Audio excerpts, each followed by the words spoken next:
നമസ്കാരം. പ്രധാന വാർത്തകൾ.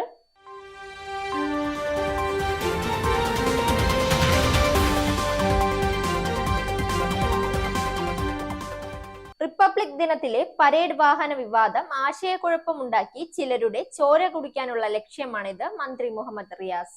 കൊല്ലത്ത് നാടകീയത. SFI കരിങ്കൊടി കാണിച്ചതിനെ തുടർന്ന് ഗവർണർ കാറിൽ നിന്നിറങ്ങി റോഡരികിലിരിക്കുന്നു.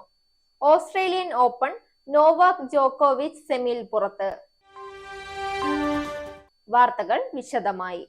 റിപ്പബ്ലിക് ദിനത്തിലെ പരേഡ് വാഹന വിവാദത്തിൽ പ്രതികരിച്ച് മന്ത്രി മുഹമ്മദ് റിയാസ്. പരിപാടിക്കെത്തുമ്പോൾ വാഹനത്തിന്റെ വിശദാംശങ്ങൾ പരിശോധിക്കാനാവില്ലെന്ന് മന്ത്രി മാധ്യമങ്ങളോട് പറഞ്ഞു.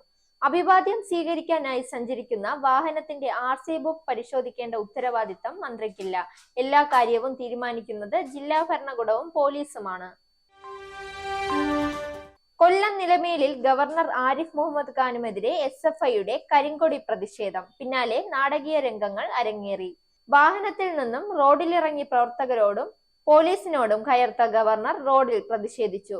പ്രതിഷേധക്കാരെ സംരക്ഷിക്കുന്നത് പോലീസാണെന്നും അവർക്കെതിരെ കേസെടുക്കാതെ വാഹനത്തിൽ കയറില്ലെന്ന ഉറച്ച നിലപാടിൽ റോഡിന് സമീപമിരുന്ന് പ്രതിഷേധിക്കുകയാണ് ഗവർണർ.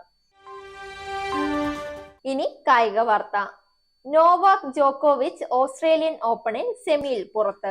സെമി ഫൈനലിൽ ഇറ്റലിയുടെ യാനിക് സിന്നറോഡിനാണ് പരാജയപ്പെട്ടത്. ഇറ്റാലിയൻ താരത്തിന്റെ ആദ്യ ഗ്രാൻഡ് സ്ലാം ഫൈനലാണിത്. വാർത്തകൾ അവസാനിക്കുന്നു. നേരിന്റെ വാർത്തകൾ നിങ്ങളുടെ വിരൽത്തുമ്പിലെത്താനായി സാക് ന്യൂസ് ചാനൽ സബ്സ്ക്രൈബ് ചെയ്തും ഷെയർ ചെയ്തും ഒരു ശരിയായ മാധ്യമ നിലപാടിന് നിൽക്കാൻ ഞങ്ങൾ നിങ്ങളെ ക്ഷണിക്കുന്നു.